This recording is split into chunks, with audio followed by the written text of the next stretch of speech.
नमस्कार। कभी सोचा है कि अगर एक बहुत ही तेज रफ्तार वाली हाई एनर्जी तैयारी क्लास के सारे जरूरी फैक्ट्स को एक जगह निचोड़ दिया जाए तो क्या होगा? खैर, आज हम बिल्कुल यही करने वाले हैं।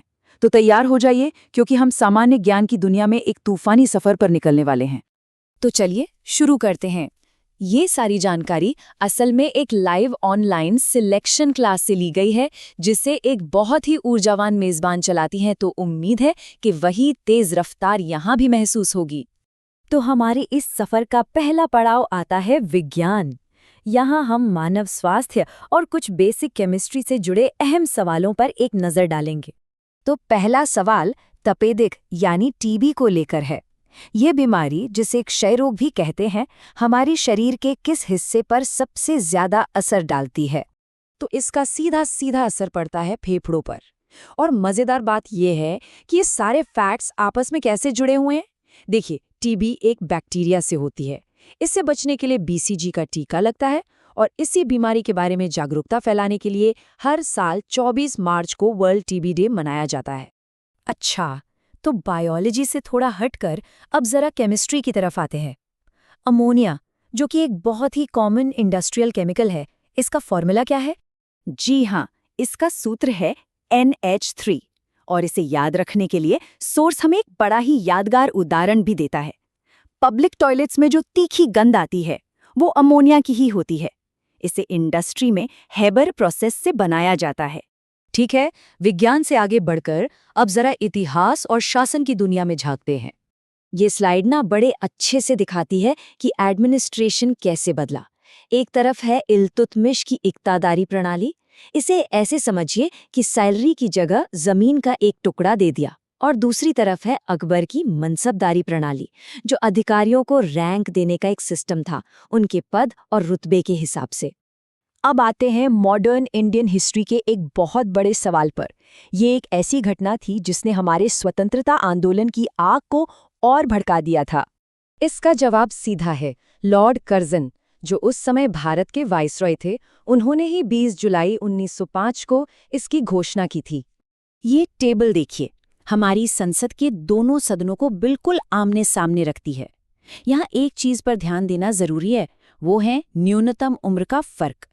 राज्यसभा, जो कि एक परमानेंट हाउस है, उसके लिए कम से कम 30 साल की उम्र चाहिए। वहीं लोकसभा, जो हर 5 साल में भंग हो जाती है, उसके लिए न्यूनतम उम्र सिर्फ 25 साल है। तो यहाँ पर जो सबसे जरूरी शब्द है, वो है लिखित सलाह। मतलब नेशनल इमरजेंसी की घोषणा राष्ट्रपति तो कर सकते हैं, लेकिन अपनी मर्जी से नहीं। उन्हें कैबिनेट से लिखित सलाह लेनी ही पड़ती है, और ये सब अनुच्छेद 352 के तहत होता है। चलिए अब जरा नंबरों की दुनिया में चलते हैं। बात करते हैं इकोनॉमिक्स और डेमोग्राफिक्स की, यानी हमारे देश से जुड़े कुछ अहम आंकड़ों की। स्क्रीन पर ये जो नंबर है 943, ये क्या दिखाता है? ये असल में 2011 की जनगणना के हिसाब से भारत का लिंगानुपात था, यानी हर 1000 पुरुषों पर 943 महिलाएं। ये टाइमलाइन हमें बताती है कि डीमोनेटाइजेशन, यानी बड़े नोटों को चलन से बाहर करना, कोई आज की बात नहीं है। भारत में ऐसा 3 बार हो चुका है। पहली बार 1946 में, फिर 1978 में मोरारजी देसाई के समय, और हाल ही में 2016 में। अच्छा, अब जल्दी से 3 जरूरी इकोनॉमिक टर्म्स को समझ लेते हैं। रेपो रेट वो दर है जिससे आरबीआई महंगाई पर काबू रखता है।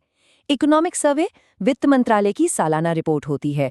और बैलेंस ऑफ ट्रेड का मतलब है किसी देश के इंपोर्ट और एक्सपोर्ट के बीच का फर्क। और अब हम आ पहुंचे हैं अपने आखिरी पड़ाव पर, भारत का भूगोल, यानी जमीन, पानी और फसलें। ये एक बड़ी काम की लिस्ट है। फटाफट देखते हैं कि किस चीज का बोर्ड कहाँ पर है। कॉफी का हब है बेंगलोर, तो चाय का है कोलकाता। इसी तरह तंबाकू बोर्ड आंध्र प्रदेश में है और रबर बोर्ड केरला में। चलिए अब भारत से थोड़ा बाहर निकलते हैं। दुनिया का सबसे सूखा रेगिस्तान अटाकामा, पता है कहाँ है? ये है दक्षिण अमेरिका के देश चिली में। और वापस भारत में आएं तो एक और बड़ा लैंडमार्क है टिहरी बांध। ये भारत का सबसे ऊंचा बांध है, जो भागीरथी नदी पर बना है, और इसकी ऊंचाई 260.5 मीटर है।